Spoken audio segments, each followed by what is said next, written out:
So for today's video, we're going to go over two variable linear inequalities. And so we've seen linear inequalities like this example here before. If I have x plus 4 being less than 7, let's say, or other variations of that. But we can also have two variable linear inequalities where we introduce both x and y. So we could have a problem such as 2x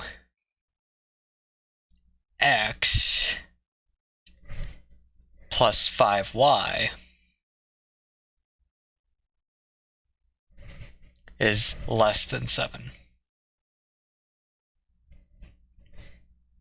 Or we could have something like, another example would be 3x plus y. Oops, need this. Is greater than or equal to 8. Okay. We can have different linear inequalities like this, where one has a less than sign, or a greater than or equal to sign, or a less than or equal to sign, so on and so forth. And they also have an x and y component. And so there's a few things we can do with these equations. One is we can see if a point on our coordinate plane, our xy coordinate plane, actually solves one of these inequalities. And so an example of that would be, is 5,1 a solution?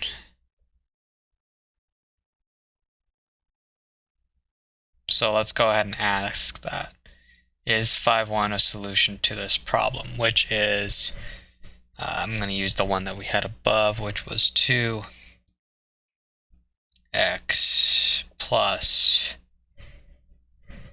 5y being less than 7. Okay, to some of you this is probably pretty straightforward. We're just going to plug in x and y, solve this out. We're going to get 2 times 5 plus 5 times 1. We're going to see if that's less than 7. 2 times 5 is 10. 5 times 1 is 5. And so in this case, we're going to get 15 being less than 7. That's obviously not true, so this is no, not a solution. 5, 1 is not a solution to the inequality 2x plus 5y is less than 7. Let's try another point. What about 0, 1? Okay, so I'm just going to rewrite the problem we had started with. We have 2x plus 5y being less than 7. And so if I plug in 0 for x and 1 for y, I'm going to get 2 times 0 plus 5 times 1, which is less than 7. 2 times 0 is 0, 5 times 1 is 5. And so 5 is indeed less than 7, and this is a solution.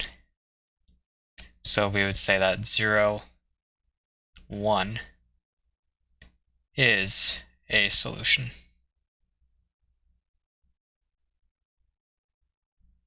Okay.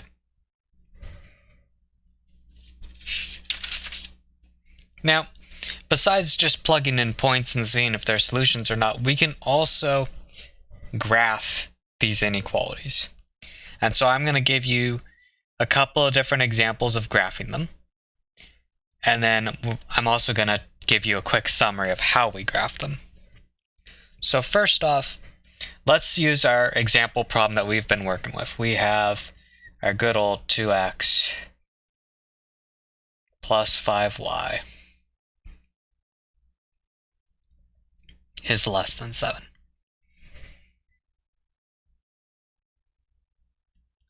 All right. So one of the things we can do here is we can first convert it to slope-intercept form, or we can just use our t-chart. I'm just going to use a t-chart. I think it's going to make it a little bit simpler. So I'm going to have my x column, my y column. I want to know what is the answer when x is 0 and what is the answer when y is 0. And so,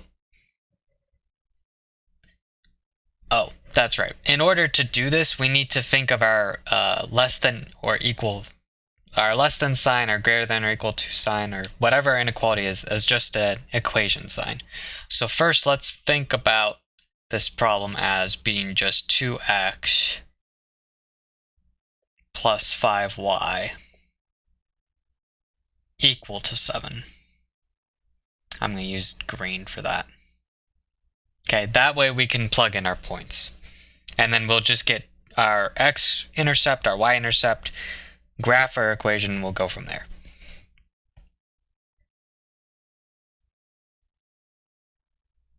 Okay, so I'm going to plug in x is equal to 0. I'm going to get 5y is now equal to 7. Divide both sides by 5. And so y is going to be equal to 7/5.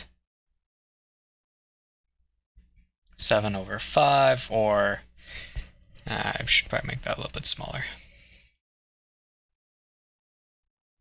1 2/5. Either way works. Now I want to know what the answer is when y is equal to 0. And so when y is equal to 0, 2x plus 5y, the 5y goes away. So I'm just going to have 2x is now equal to 7. I'm going to divide both sides by 2. And so in this case, x is going to be equal to 7 over 2.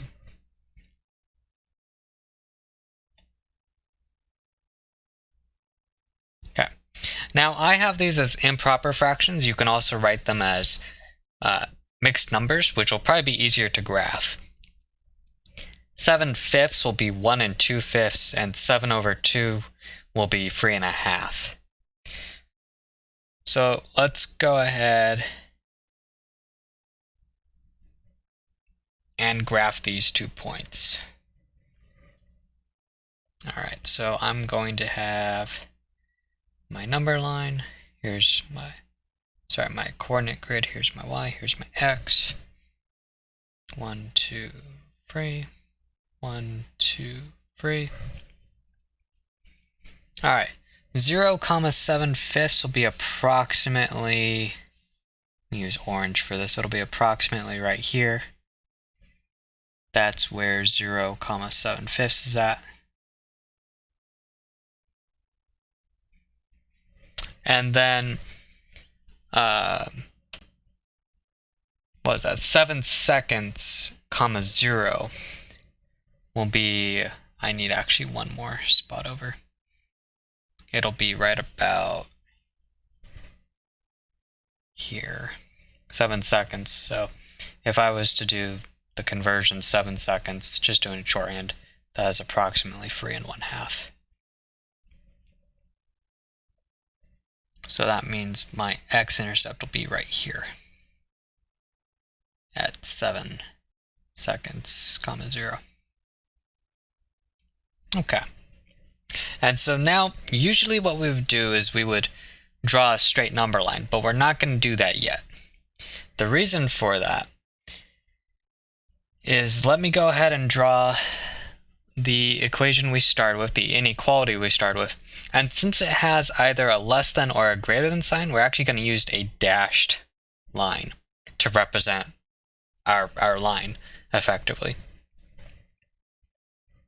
So if I have 2x plus 5y being less than 7, since it is less than 7, we're going to have a dashed line.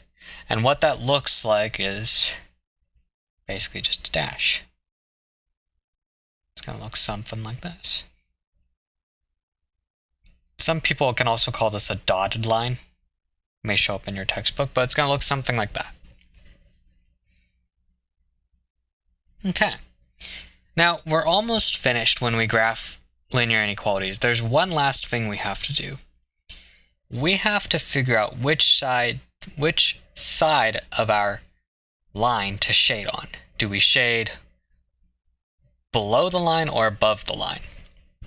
The reason why we shade either below the line or above the line is we want to see where all of our solutions lie. So for example, if I plug in the point 0, 0, which is right here, okay, is that going to be a solution to my linear inequality? That's what I want to know.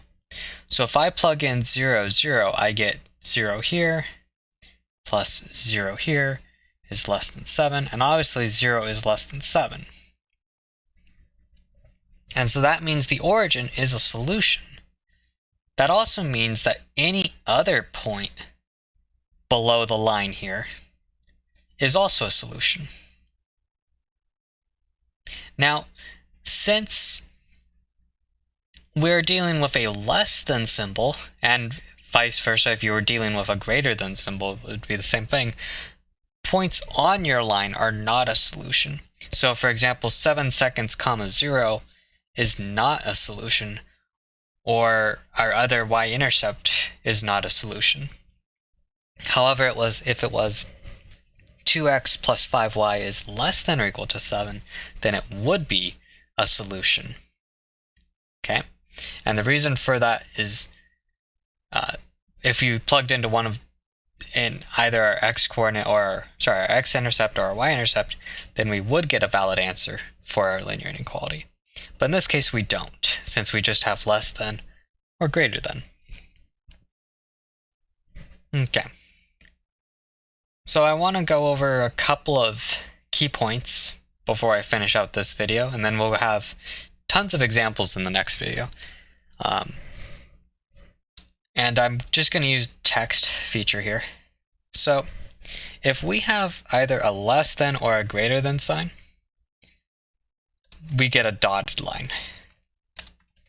It's also known as a dashed line. I will use the term interchangeably, but it's the same thing.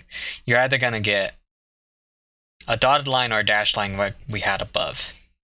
Now, if you have, I think it's less than or equal to, and I can't really do it on a keyboard, but it'll look something like this. Actually, you know what? For this part, let me just write it out. So if we have less than or equal to or greater than or equal to, then we're going to get a solid line. Just like what we've used before. Okay. Now, last, I also want to go over just a summary of how to graph linear inequalities. So summary of graphing. All right. So first off, you want to graph the inequality by thinking of it with an equal sign.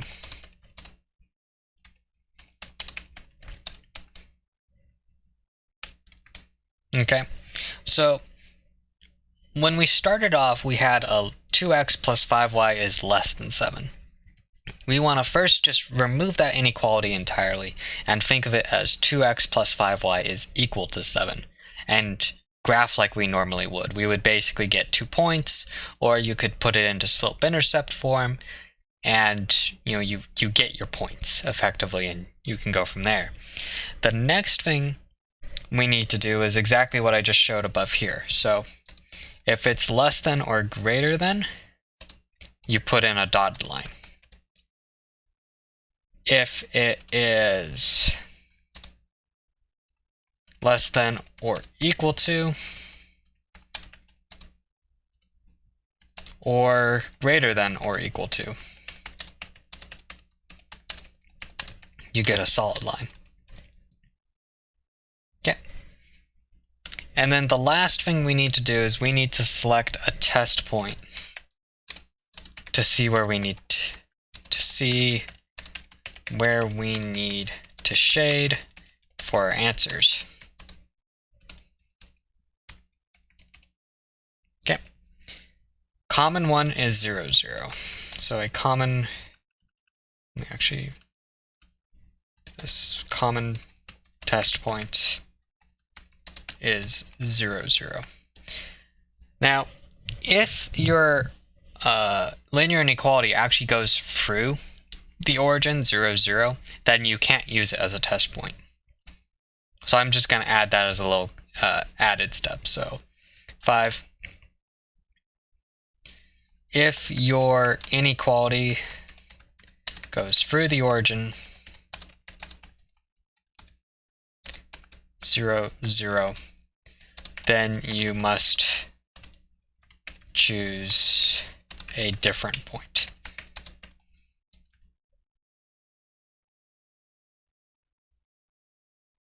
Okay. One things I might suggest is maybe like 1, 1, or maybe 1, 0. Try and choose something really simple, so that way you don't have to do more work than you need to. All right.